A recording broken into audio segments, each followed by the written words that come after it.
Sueño con un mundo liberado de la pobreza. Naniniwala ako sa mundo na walang kahirapan. Je rêve d'un monde sans pauvreté. Ik geloof in een wereld zonder armoede. Wierzę w świat bez ubóstwa. En 2017, nous menons une campagne mondiale de mobilisation intitulée Stop Pauvreté. Stop Poverty. Oxen Fanchan. Stop armoede. Amaña Huachacay Cachunchu.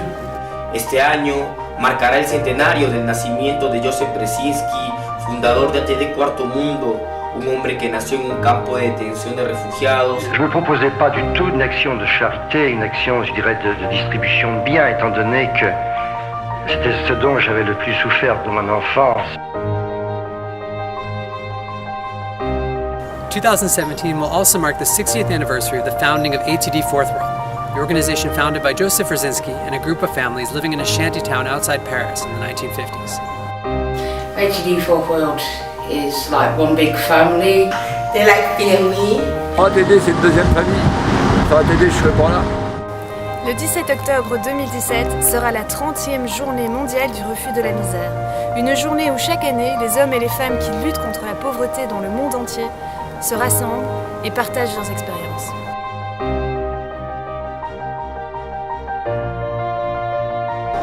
On avance petit à petit parce que depuis 60 ans, il y a quand même des choses qui se sont faites. Mais voilà, il y a encore beaucoup de choses à faire. Très souvent, nous voyons des projets naître dans nos communautés sans que l'on ne nous dise mot. 캠페인 웹사이트에 가시면 어떻게 참여할 수 있는지 더 자세히 나와 있습니다. Sugpuin ang kahirapan. Pobreza nunca más. Stop la pauvreté! Stop la pauvreté! Très bien, mais alors vous m'arrêtez pas après, hein.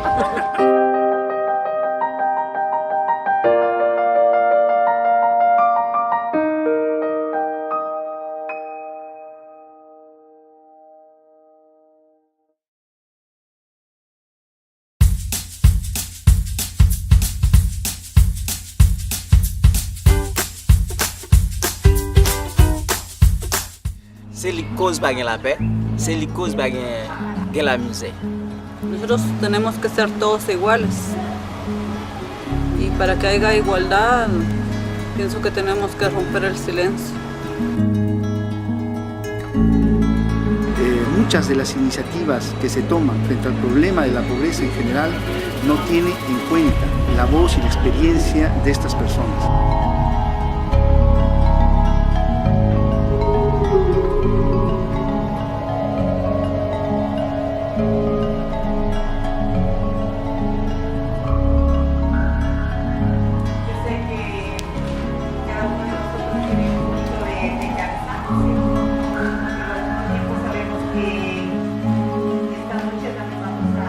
Sería magnífico comunicar lo que decimos aquí porque así no se queda encerrado, encarcelado todo.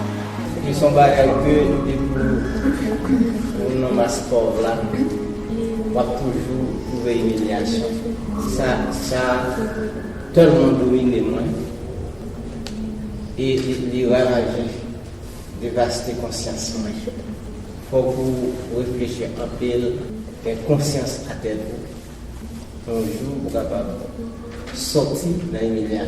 Eso nos exige pues tener una actitud de reflexionar sobre tu propio recorrido de vida frente a preguntas como ¿qué significa vivir bajo el miedo o vivir bajo el silencio, sentirse humillado? Partir de tu propia experiencia, tanto para las personas que han vivido la pobreza y las otras que no. Pienso que necesita cierta interiorización y reunir condiciones donde cada uno se sienta cómodo. No podemos ser indiferentes a la humillación que viven otros vecinos. No podemos quedarnos callados.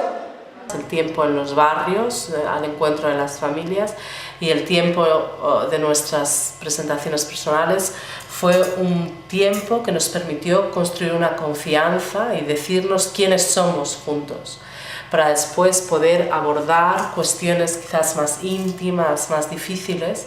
En esta plaza de las libertades, de los derechos del hombre y del ciudadano, doy testimonio de vuestra vida.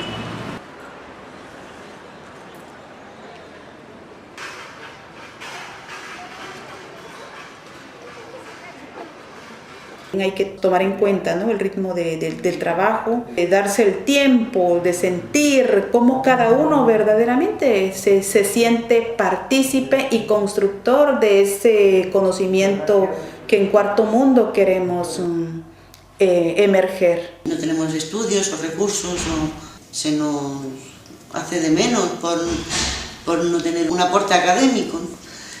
Pero, sin embargo, trabajando juntos en estos cruces de saberes, vemos que tenemos cantidad de cosas que aportar.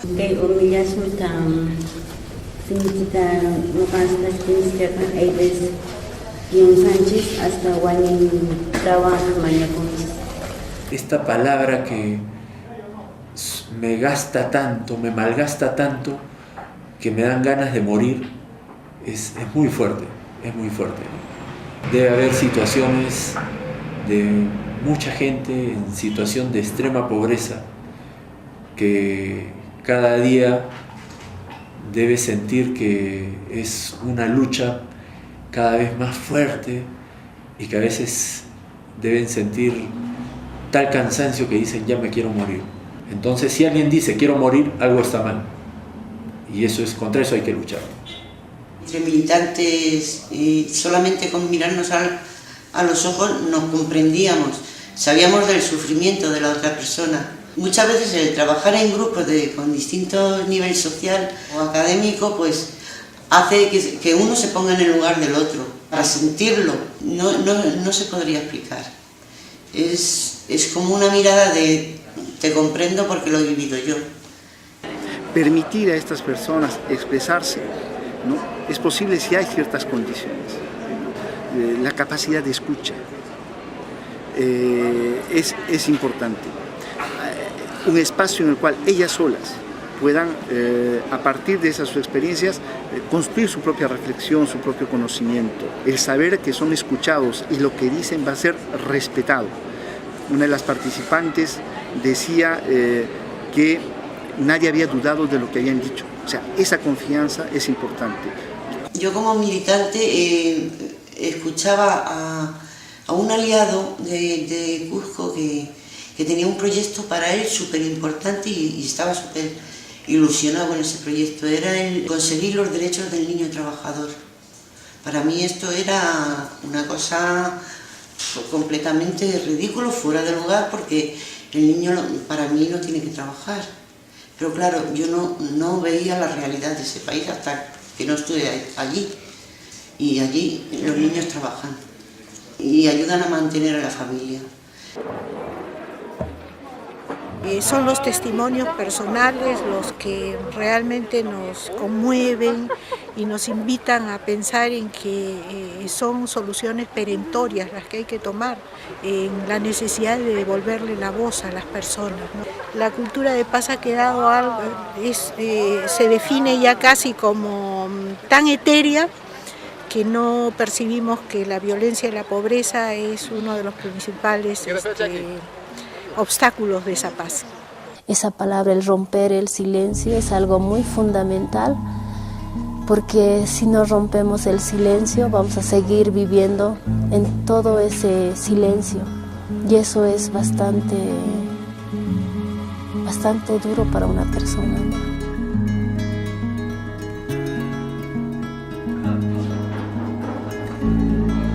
Estamos en un proceso de replantearnos también lo que da sentido a nuestra existencia y lo que puede dar esperanza para construir un mundo de más armonía y de más paz entre nosotros.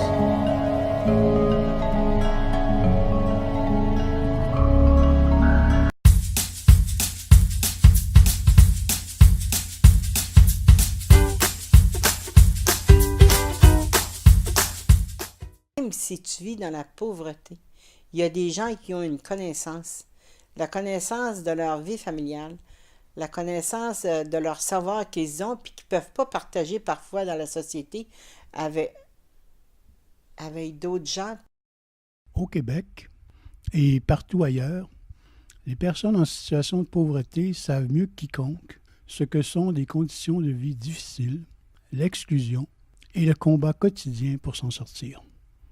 Pourtant, on leur demande trop rarement leur avis lorsqu'il s'agit de mettre sur pied des programmes de lutte contre la pauvreté ou pour participer aux décisions qui nous concernent tous. Depuis plus de 50 ans, et sur les 5 continents, le mouvement ATD Quart Monde rassemble des citoyens de tous milieux afin de penser et agir ensemble pour changer le monde en n'oubliant personne. Une de nos actions pour mener ce combat collectif est l'Université populaire Quart Monde. C'est un lieu où il n'y a pas de choses pas correctes. C'est bon, c'est tout bon ce que les gens ont apporté de leur façon à eux. Peu importe tes connaissances, tu viens partager avec nous autres un sujet. On pense que tu n'as rien à dire, mais tu as quelque chose à dire, tu sais. Ça peut être des gens dans la moyenne, ça peut être des gens qui sont aisés, ça peut être des personnes en situation de pauvreté, c'est-à-dire des gens qui travaillent au salaire minimum, des assistés sociaux, des chômeurs, des travailleurs, des retraités. En tout cas, il y a beaucoup de monde qui peut travailler là-dedans. On parle des femmes, on parle de la pauvreté, on parle de l'environnement, c'est toutes sortes de sujets intéressants. C'est une place que tu peux jaser, tu es à l'aise, puis que tu peux apprendre. Tu apprends des choses que des fois tu n'as jamais entendues. Tu sais, quand tu es dans un métier de piscine, tu attends à parler de quoi? Il y a des piscines. Tu n'entends pas parler d'autre chose, non? C'est ça que je dis, quand tu as un autre métier de garage, là, tu entends parler rien que du monde qui est dans le garage. Tu sais. C'est bon de sortir et aller voir d'autres choses, tu sais, à un moment donné, d'aller jaser avec du monde. Puis avec un beau sourire, puis les gens sont gentils, puis on donne des petits becs, puis on se sent un petit peu en famille, dans un sens, là, c'est une sorte de climat familial. Là. Dans une première étape, chaque participant reçoit une lettre d'invitation qui annonce le thème de l'Université populaire Quart Monde et qui propose 2 ou 3 questions de réflexion. Quelques jours plus tard, les groupes locaux et les organismes partenaires se réunissent pour répondre aux questions pour construire une réflexion collective à partir de l'expérience de chacun. Le groupe de préparation, est-ce qu'on se réunit pour l'Université populaire? Chacun a les consignes, comment ça fonctionne pour le thème. Donc, on a les consignes et on y va avec les questions qu'on a sur la feuille qui nous est envoyée. Et chacun répond à ces questions-là. Et on dialogue au travers de ces questions-là. Puis on met en commun après qu'est-ce qui est le plus important. Parce que les personnes qui se rendent ici, ça leur permet aussi de voir et de comprendre mieux l'Université populaire. De pouvoir partager le plus possible. Les autres, qu'est-ce qu'ils ont partagé dans le groupe, ils amènent aussi les réponses des autres dans le groupe. Plus de 100 personnes participent à cette étape dans une dizaine de groupes à Rouyn-Noranda, Joliette, Thetford Mines, Sherbrooke, Chicoutimi, Saint-Jean-sur-Richelieu et Montréal. À Rouyn-Noranda, on peut être 12, on peut être 8, on peut être 4, on peut être 15. Puis une personne amène une personne, l'autre en amène une aussi. C'est harmonieux, c'est quelque chose aussi moi je dirais c'est quelque chose qui est sous forme de fête aussi. Tu sais, il y a du rire dans ça. On peut mettre ça sur une chanson, on peut mettre ça sur un poster qu'on va préparer, ou une phrase, une pièce de théâtre. 2 semaines plus tard, l'Université populaire Quart Monde rassemble à Montréal une 50aine de participants venant de tous les groupes de préparation pour mettre en commun leur travail. Certains vivent la pauvreté et l'exclusion, d'autres non. Tous sont invités à participer au débat sur le thème de la soirée. La rencontre et l'échange entre des personnes de milieux très éloignés provoquent une confrontation constructive de différents savoirs d'expérience.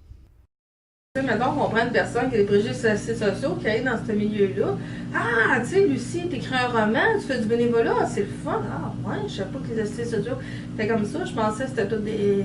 Tu sais, fait que là, tu sais, ça peut leur faire voir une vision différente. Puis nous autres, ça, en même temps, on peut voir, ah, tu sais, même si la personne est aisée, t'es généreuse quand même. Moi, je pensais que c'était toute une ligne de cheat, tu sais. C'est ça, exactement. Fait que, ça peut faire tomber les préjugés, puis ça peut faire comme un échange, tu sais. Je pense que on peut s'apporter beaucoup, là, tu sais, en mettant pas juste des assistés sociaux ensemble.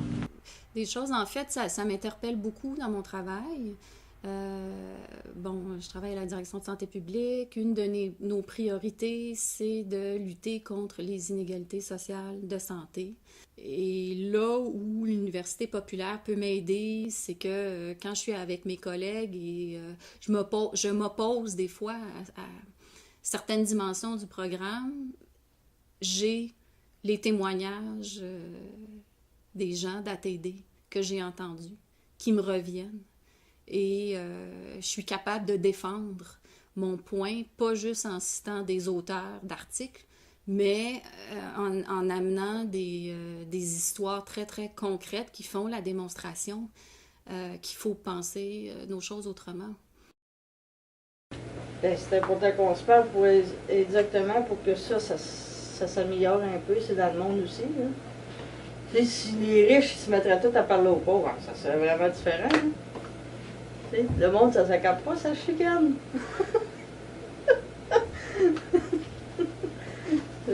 Ça s'accorde un peu. Vraiment un lieu de partage et d'échange sur différents points de vue, différentes façons de voir le monde. Et cet échange-là permet de s'enrichir mutuellement. Donc des gens qui ne vivent pas la pauvreté vont comprendre un petit peu plus qu'est-ce que ça veut dire la pauvreté au quotidien et inversement. Donc pour moi, c'est vraiment un peu une école où chacun peut apprendre des expériences de l'autre. Et c'est pour moi un peu un des seuls lieux dans notre société où il y a vraiment cette place-là, où il y a une rencontre entre deux mondes qui sont très très différents et qui ne se rencontrent jamais en fait. Parce qu'il s'appuie d'abord sur l'expérience de celles et ceux qui ont la vie difficile, ce croisement des savoirs crée de nouvelles idées pour mieux combattre les causes de la pauvreté. Pour moi, l'université populaire, ça sert à avancer, ça sert à apprendre à connaître des situations qui se passent en société, à revendiquer des choses pacifiquement. J'en vois l'utilité où c'est vraiment de prendre la parole des gens, de ce qui se vit ici et de le faire connaître à l'extérieur. Ça sert aussi à connaître plein de monde, hein? Puis aussi à changer le moral de place. Moi, je trouve que ça me sauve le moral de place. Ouais. Pour moi, l'Université populaire Carmonde, c'est une université, une vraie université, mais pas des professeurs, pas des étudiants. On est tous des professeurs et des étudiants. On apprend à prendre la parole et à discuter et à être sérieux pour arriver à des résultats. C'est un endroit qu'on peut s'exprimer, qu'on soit riche ou pauvre, sans être jugé et avec grande dignité.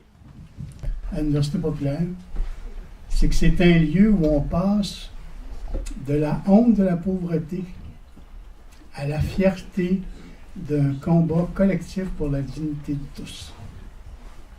Une des mamans qui vit la pauvreté a dit « Nous les pauvres », elle a dit ça aux professionnels, « Nous les pauvres, on n'est pas là seulement pour vous toucher, pour vous émouvoir. On est là parce qu'on a un savoir qui vient de notre expérience de vie. » Et cette maman-là, je pense souvent à elle depuis que je suis revenue. J'étais convaincue de ça, mais j'y pense encore plus parce que je me dis, mais comment on peut arriver à faire ça? Et c'est un peu le défi que j'ai envie de vous lancer ce soir. Est-ce qu'on ne pourrait pas tous se laisser toucher par le savoir, l'expérience et l'intelligence de ceux qui vivent la pauvreté aujourd'hui au Québec? Rejoignez l'Université populaire Carmonde, www.atdcarmonde.ca.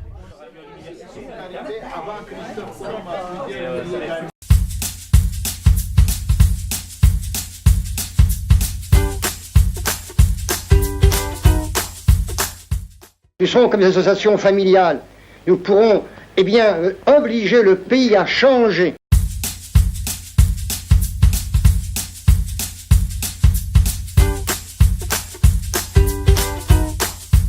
Conditions of people living in extreme poverty by the year 2015. All Together in Dignity, ATD Fourth World, consulted people who live in deep poverty to add their knowledge and expertise to the evaluation of the MDGs. In the Philippines, residents of 4 impoverished communities of Metro Manila took part in such meetings with academics, community workers, and policymakers. Pag-research, surveys, pag-research, lilista at pagkukuha ng statistics, ng mga porsyento nung na alam ng mga sponsor kung may ilan ang anak na dapat ipasok sa kung ilan ang anak mo pinag-aaral, kung ilan ang anak mo hindi pa pag-aralin.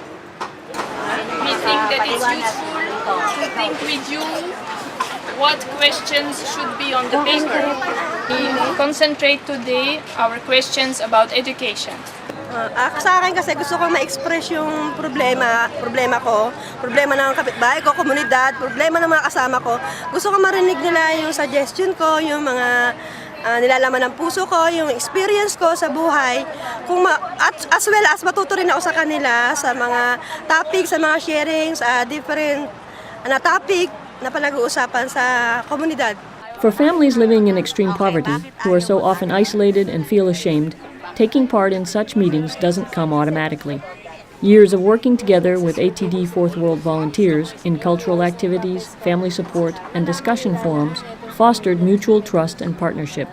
This allowed people to gain the necessary confidence to speak out together for positive change.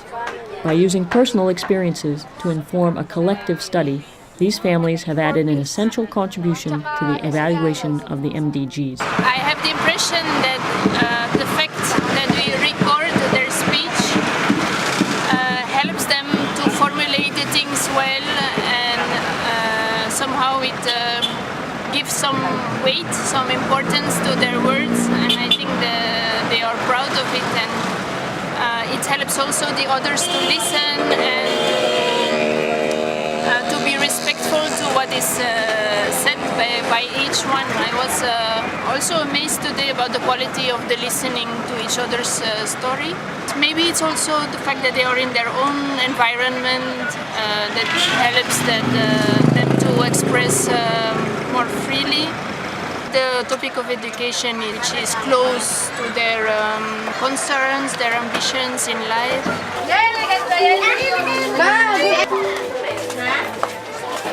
Ako si Susan Regalado na nakatira sa Quirino, Pandacan, dito sa may Hilong Extension. Bali, meron akong 2 anak.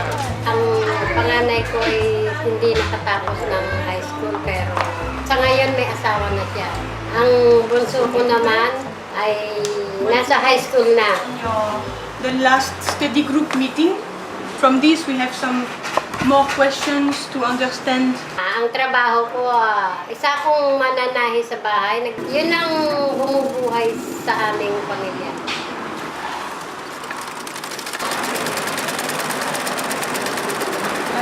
Here you said, hindi ko nakamit ang gusto ko noong araw makapag-aral sa kolehiyo, kaya hindi ako nagkaroon ng magandang trabaho sa buhay.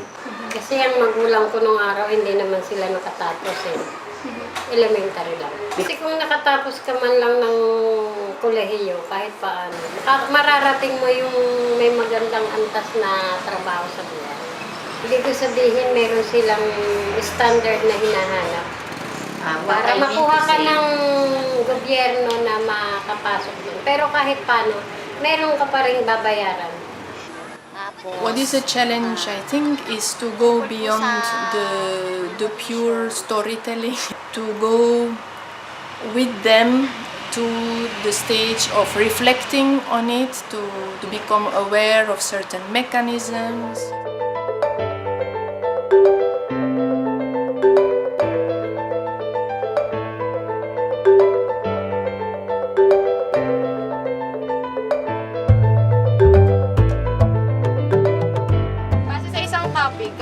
Alam ko kung ano ang pakiramdam ng isang tao na nabubuhay sa kabila ng diskriminasyon.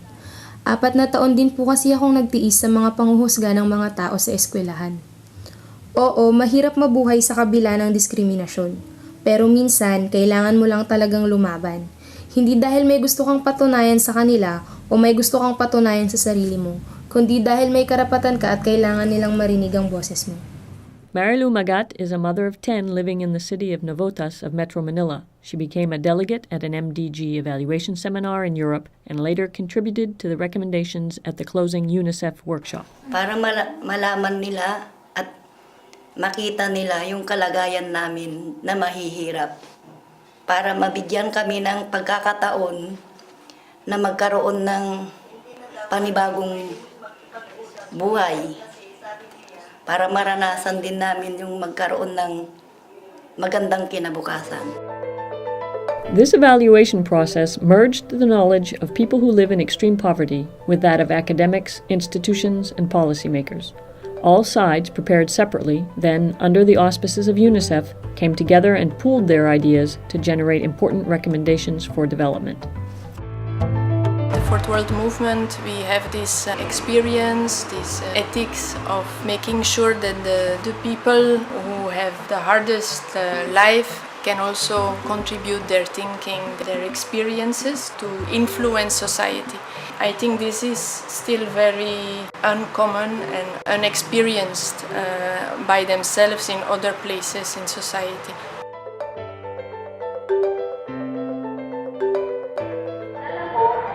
Marami pang research yung magawa na naglalaman ng mga salubungin at mga boses ng mga tao para po mas magabayan pa yung mga namumuno kung paano ba dapat i-disenyo at ipinapatupad yung mga programa. And so, when the call is for us to work together, what's really important is if we can get everyone to participate and everyone to demand, force us to do what we should be doing. So thank you very much.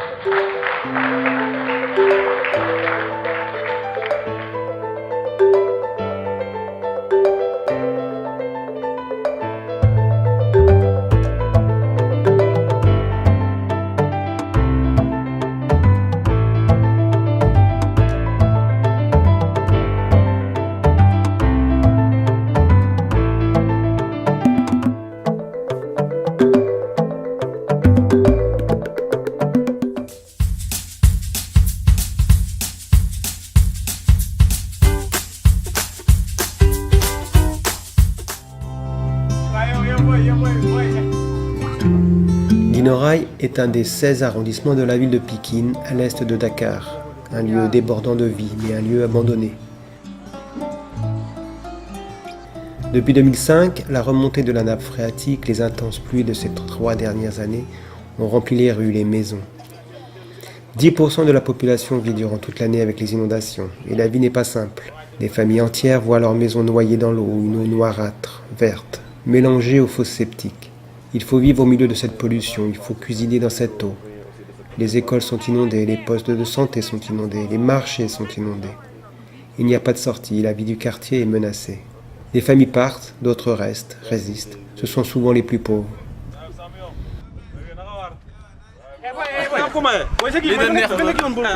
Des membres du mouvement Télécarmonde sont présents, ils soutiennent un projet de canaux, mettent en lien les habitants aux autres acteurs, dont la mairie. Il fallait montrer que oui, il était possible de s'en sortir, mais pas sans les plus pauvres.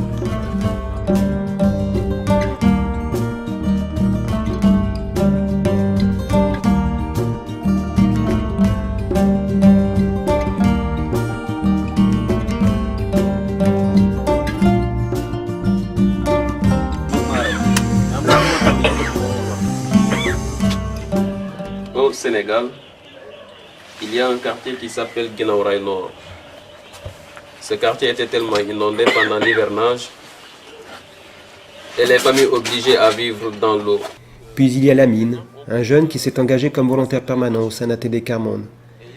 Lamine incarne au quotidien cette préoccupation majeure du mouvement, faire que les plus faibles, fatigués comme on le dit souvent en Afrique, prennent part aux initiatives, aux décisions, aux réflexions publiques.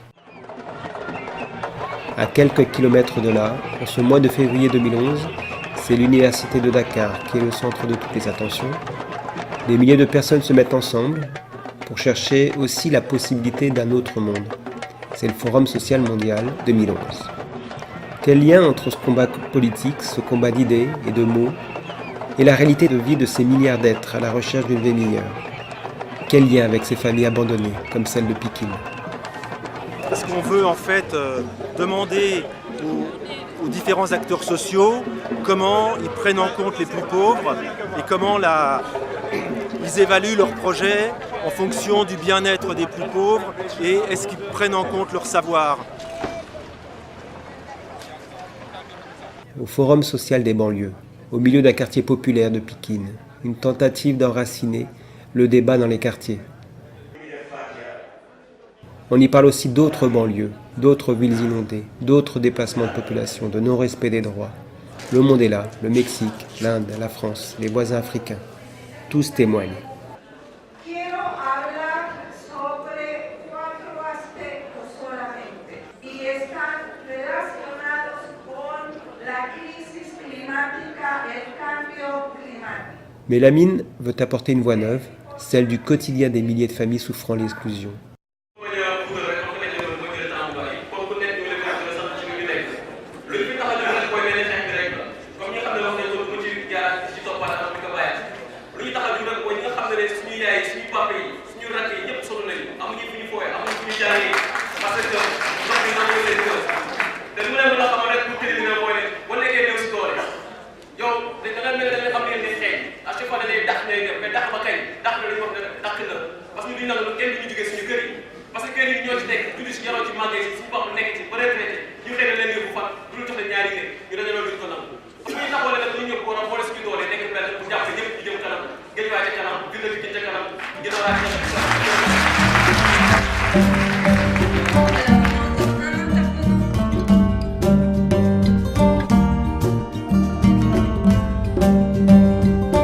Synergie de tous, participation de tous, prendre en compte la voix des plus exclus dans les espaces où se décide le monde.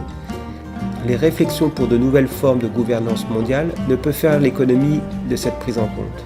L'Inorail est le symbole de ce défi.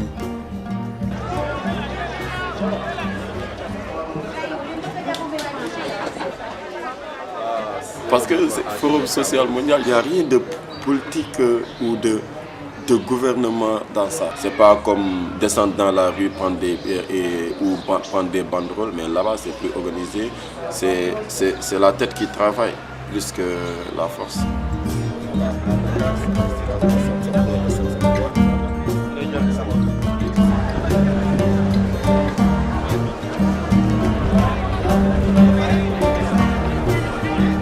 Parce que notre but, ce n'était pas de critiquer. Nous, on ne veut plus de critiques parce qu'on entend tout ça et rien ne se résume. On veut du concret. On peut éventuellement offrir une bourse à ces élèves-là qui seront à côté de ces femmes-là. Nous, on a l'expérience quand même d'accompagner les familles les plus pauvres, les plus diminuées et exclues dans la société. Parce que je sais que pour aider quelqu'un, il faut la comprendre avant tout d'abord. Et aujourd'hui, on sait que ces femmes ont du savoir. Elles ont besoin d'aller dans les forums, dans les conférences, les séminaires pour pouvoir s'exprimer, prendre leur vie en main. Quand je regarde les stands, quand je vois par exemple les ateliers, mais je ne vois pas les familles qui sont pauvres là. Aujourd'hui, quand tu regardes très bien, il n'y a pas de familles pauvres ici. Et ce partage, moi je pense que c'était vraiment fort et formidable qu'on puisse partager. Ça veut dire qu'aujourd'hui, c'est la première fois de rencontrer cette dame, mais il y a l'échange qui est là.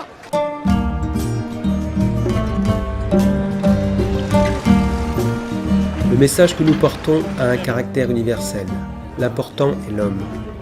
Plus l'homme est abandonné, méprisé, écrasé, plus il a de valeur. C'est un message écrit dans l'histoire de l'humanité par tous ces hommes et ces femmes qui l'ont manifesté à travers les siècles. Par tous ces peuples qui ont attendu et qui attendent encore que se réalise la primauté de l'homme dans le monde.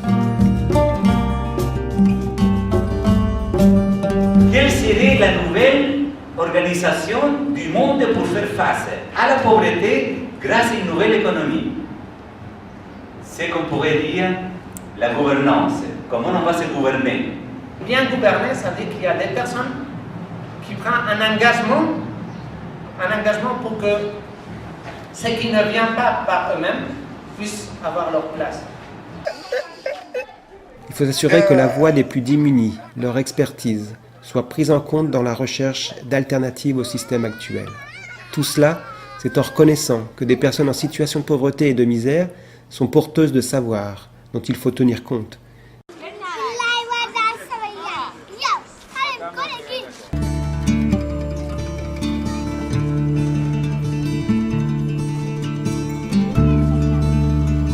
Il faut qu'on s'unisse, il faut que les gens bougent, il faut que aussi les gens qui sont un peu fatigués, entre guillemets, qui n'ont pas beaucoup de moyens, qu'il faut qu'ils se regroupent. Ils décident qu'est-ce qu'ils veulent changer, quoi.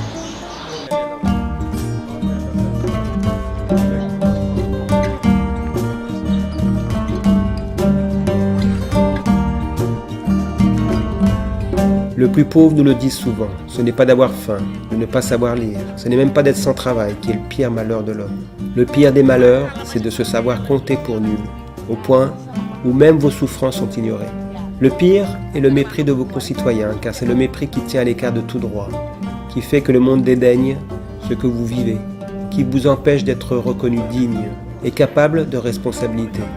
Le plus grand malheur de la pauvreté extrême est d'être comme un mort-vivant, tout au long de son existence.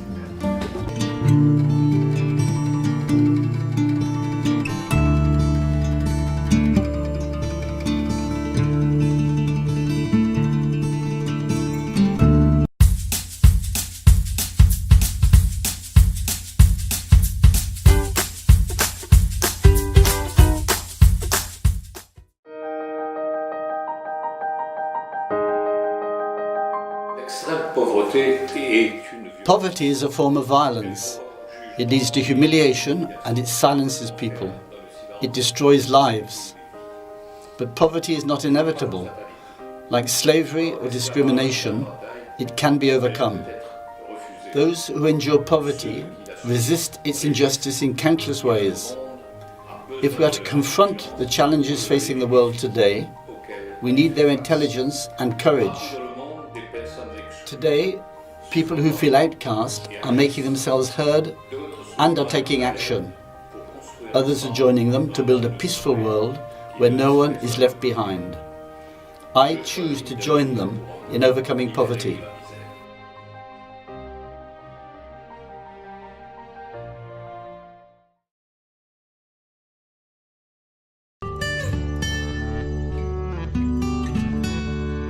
Je pense aussi à cette maman qui me dit combien le 17 octobre pour elle c'est un signe de fierté, un signe de, ça lui donne du jus, ça lui donne de la force quoi. Quand je pense à Emilien, chaque 17 octobre qui arrive avec son écharpe, la casquette, le t-shirt, le pim, c'est pas du tout.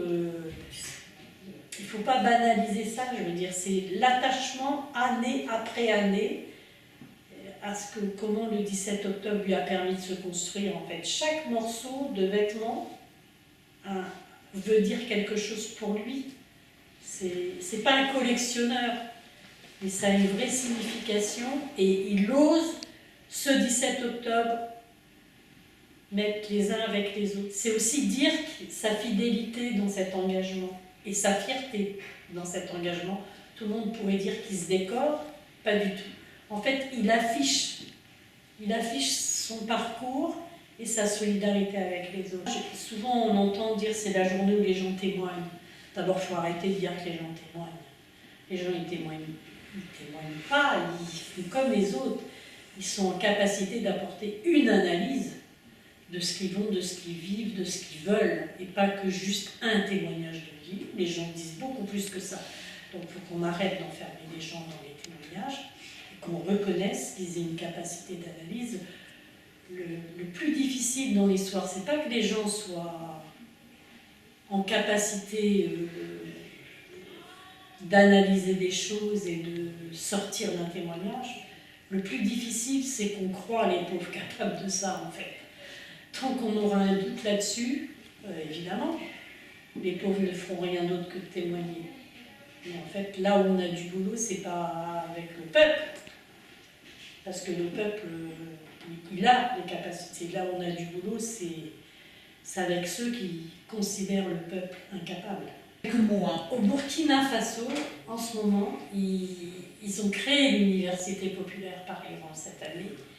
Et hier, je recevais un message de Linda, qui est volontaire là-bas au Burkina, et qui anime avec des militants. Et elle me partageait qu'un homme de Burkina, M. Jean-Marie, à travers l'université populaire, découvre qu'est-ce que ça veut dire d'être militant et exprime les forces que ça peut lui demander. Pour moi, c'est ça aussi l'université populaire, c'est un lieu d'identité.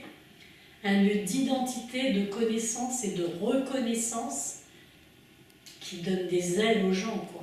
Oui, pour moi, c'est l'ouverture sur le monde, l'université populaire, parce que ouais, tu te bâtis dans ce sens-là, tu découvres que l'autre peut parler, que tu es en capacité de l'écouter, que tu deviens au fil du temps toi-même capable de parler, que tu n'es pas jugé et que tu as des choses intelligentes à dire dont on ne peut pas se passer. Je veux dire, c'est tout ça pour moi, l'université populaire.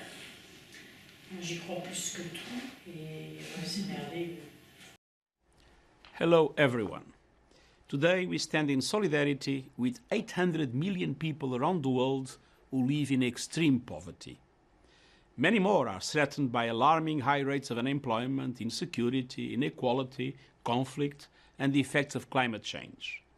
But we have made remarkable progress on eradicating poverty since 1990. And all countries have recommitted to fighting poverty and exclusion everywhere.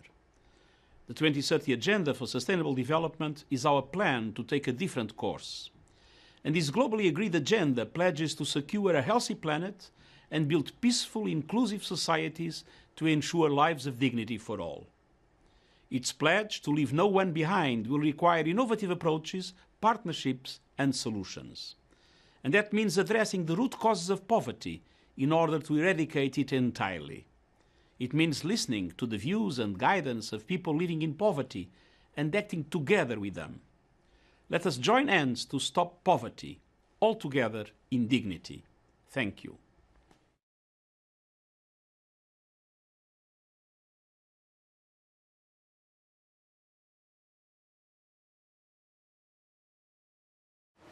En mi país muchas personas callan y se encierran en sí mismas a no querer decir lo que les pasa, lo que le han hecho, porque tienen miedo de que se burlen de ellas o hablen mal de ellas. Entonces, yo que he aprendido a alzar la voz por las demás personas que son humilladas, las he apoyado en lo que he podido, tratando de que les hagan valer sus derechos y que nadie se burle de nada, porque estamos diciendo en las reuniones de que nosotros tenemos que ser todos iguales, y para que haya igualdad pienso que tenemos que romper el silencio y ser escuchados, y que las personas entiendan pues de que nosotros no es que seamos que queremos las cosas así que nos regalen, no, que nosotros tenemos manos para ganarnos el sustento de nuestros niños. La cosa es que todo está caro y lo que ganamos no alcanza. Hay madres que salen de 3, 4 de la mañana para para traerles la comida a sus hijos. Son madres solteras, ya dejan a sus hijos solos todo el día.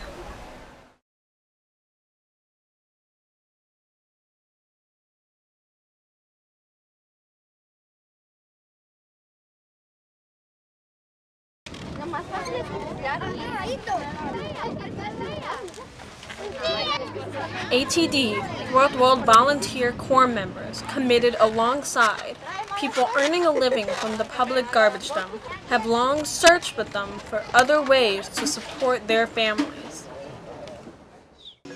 In 2009, together they started a craft workshop recycling material from the dump. Early on, the volunteers decided it would be useful to involve families living in poverty and extreme poverty elsewhere in the city.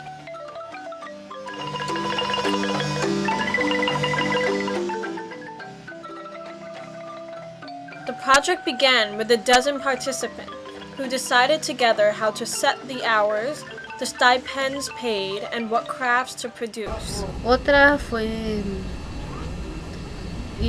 eran solo días a la semana, pero ir con mi bebé, Angie.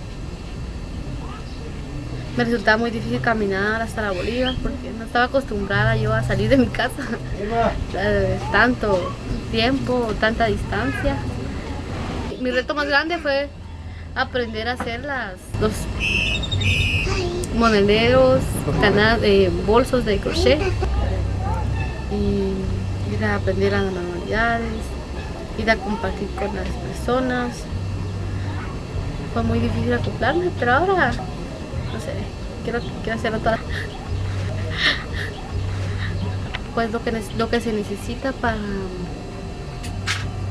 sé, para las personas que han estado largo tiempo sin trabajo.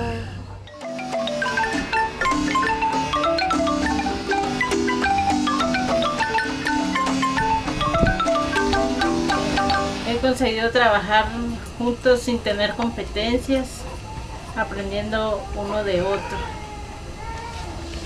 Y he aprendido algo del proyecto, que a estar unidas, aprender que cada quien nos da cosas diferentes y mucha paciencia. Y a tener una amistad bonita con personas que no conocía. Como dice Malena, convivir con las personas, estar juntos todos, así como luego enseñarte uno a otro lo que uno puede hacer, para aprender todos igual, estar todos juntos, unidos. Orgullosa de mi esposo porque él hizo una canasta para la iglesia, no para que sirviera para la ofrenda. Y también mi esfuerzo, ¿va? Porque si no yo no me pongo de esfuerzo no voy a aprender. Entonces él me decía, tiene que poder porque va a poder. Y sí, ya que sí he podido. No me había dado cuenta de las diferencias que había entre una empresa tradicional y el proyecto de reciclaje. Ellas compartían que podían atrasarse alguna vez sin sentir la presión de que les podían despedir o la presión de tener que hacer todo perfecto, sino que les permitían equivocarse, digamos, para aprender. Para mí la convivencia es muy importante, por eso mismo, para escuchar, ser escuchado, opinar, entendernos, llevarnos bien y tener paz y armonía en el lugar de trabajo. Both the participants and the people running the workshop do as much as possible so that people whose lives remain very hard can find a place and join in all the decisions that are made. Aportan ideas para mejorar las artesanías. Para mí no podemos entender el éxito de este proyecto sin tomar en cuenta las visitas que realizamos todas las semanas a las diferentes colonias donde estamos presentes. Igualmente no se puede entender el proyecto sin pensar en el 17 de octubre, en los encuentros en familia, en las salidas que hacemos a las piscinas cada año para celebrar el Día de la Familia. Si tienen dificultades para hacer una artesanía, saben que estamos juntos en algo más amplio que solo la producción. A partnership with Rafael Landívar University has brought students to share their artistic skill while going further in their own training. Este proyecto los ayudó a tener contacto con diferentes personas en diferentes estratos sociales donde participan todas las personas como diseñadores. Los estudiantes manejan los conceptos académicos de color, manejo de algunos materiales, pero realmente los expertos en la técnica son los artesanos. Que puchicas, se vendieron las cosas y empezamos a tener más beneficios. Fue como que nos levantó. Their crafts are now sold in Guatemala and abroad.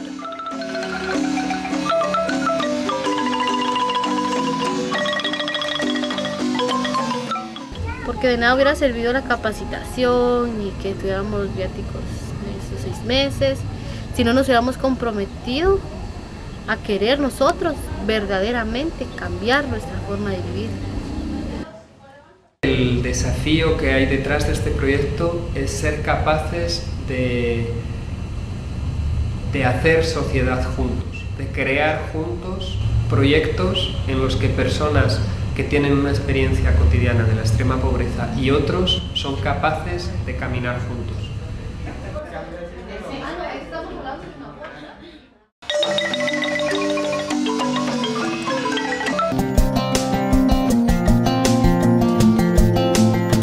En 1989,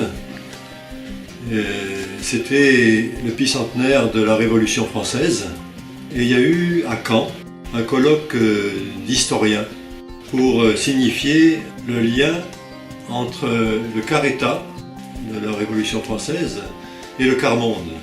Il y avait une délégation de l'Université populaire quart-monde. Ils étaient trois qui ont expliqué ce que voulait dire faire partie de cette histoire du quart-monde et en mettant l'accent sur ce que le Père Joseph leur avait appris. C'est là qu'on a été interpellé par un professeur, Marcel David, qui était le cofondateur des Instituts du Travail.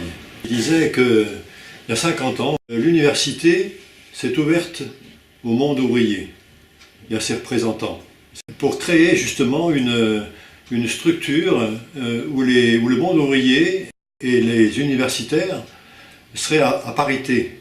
Mais est-ce qu'aujourd'hui on ne pourrait pas faire la même chose, c'est-à-dire faire en sorte que le quart-monde puisse entrer à l'université pour que justement cette histoire de lutte des populations qui vivent des situations très difficiles soit enseignée, soit confrontée avec le monde universitaire. On a cherché comment on pouvait monter un programme expérimental où il y aurait justement ces trois types de savoirs identifiés par le Père Joseph Brzezinski, à la fois le savoir des universitaires, le savoir de l'action et le savoir d'expérience des personnes en situation de pauvreté. À chercher deux universités qui pourraient copiloter avec le mouvement TD Quart-Monde ce programme. On a fait appel à des militants participant aux universités populaires. On va mener une recherche, un projet un peu fou avec des chercheurs universitaires. Ils ne vont pas vous questionner sur votre vie, mais vous allez mener une recherche ensemble. La plupart avaient très très peu d'années d'école derrière eux. Donc il y a eu 5 thèmes de recherche, un thème sur l'histoire, sur la famille, les savoirs, le travail, les savoir-faire et sur la citoyenneté. Une des militantes ne comprenait pas le mot citoyenneté. On a énormément travaillé avec le dictionnaire. C'est un vrai travail intellectuel, le croisement des savoirs. Et il y avait un universitaire qui avait fait un exposé ce que ça voulait dire être citoyen pour Hannah Arendt. Qu'on n'est pas citoyen tout seul, on appartient à une communauté. Et cette militante, en comprenant ce texte d'Hannah Arendt, dit « Mais alors, moi je sais ce que je vais leur dire aux universitaires. Je vais leur dire que pour nous, quelquefois, c'est la prison qui est une communauté. » Il y a un des universitaires qui a dit « Non, non, mais ça, il faut évacuer cette pensée. » Et heureusement que le collègue qui était chargé de faire travailler les universitaires ensemble, qui était un universitaire lui-même, a dit « Non, non, attends, essayons de comprendre ensemble. » J'avais la compétence de faire travailler les militants, mais je n'avais aucune compétence pour faire travailler, réfléchir les universitaires. Je n'ai pas leur référence. Et c'était obligatoirement un autre universitaire qui pouvait les faire travailler. Et c'était pareil pour les professionnels. Ce croisement à égalité des savoirs donnait lieu à de nouvelles connaissances. Ce programme quart-monde universitaire a été donc validé par un conseil scientifique. Donc il y a eu un livre qui a été coécrit par les différents acteurs. Et ce livre a été présenté à la Sorbonne. Après ce programme, on se disait, mais cette connaissance, cette recherche doit aussi impliquer l'action. On a fait un nouveau montage avec cette fois-ci des personnes en situation de pauvreté, donc des militants quart-monde, et puis tout un certain nombre de professionnels qui étaient mandatés par leur institution, des travailleurs sociaux, des enseignants, des juristes, des gens de la formation professionnelle, de la petite enfance, de la santé, du logement. De même qu'au niveau des universitaires, on avait pris différentes disciplines, des sociologues, des juristes, des économistes, des physiciens. On a donc croisé les pratiques des uns et des autres, et à partir de là, on a initié les coformations. Les premières, ce sont des institutions qui nous les ont demandées. Je pense par exemple à un médecin. Il a proposé une coformation au personnel hospitalier et libéral qui sait comment parler à son institution. Il sait parler à ses collègues. Je pense au Centre national de formation du personnel territorial, où là aussi, il y a un des fonctionnaires qui a mis sur place des coformations. Et là, les militants d'ATD, ils étaient reconnus comme formateurs. Mais tout ça, ça a été possible parce que la démarche, c'était une démarche très très rigoureuse. On respecte leur savoir, on respecte leurs pratiques, mais on leur dit attention, il y a d'autres savoirs et d'autres pratiques et on doit confronter ces différents savoirs et pratiques. Les conseils citoyens ou les conseils de quartier, ça ne peut marcher que si les citoyens, les habitants, ils sont partie prenante, qu'ils en sentent l'intérêt. Ils sont co-chercheurs, co-formateurs, co-acteurs, mais ils apportent chacun des compétences diverses. Toutes ces actions de coformation, de recherche, d'action, a constitué un réseau. Des universitaires peuvent s'impliquer, des professionnels, et puis tout un réseau de militants associatifs. Et c'est comme ça qu'on a abouti au colloque du CNRS, et qui a vraiment validé l'aspect scientifique de la recherche participative en croisement des savoirs avec des personnes en situation de pauvreté.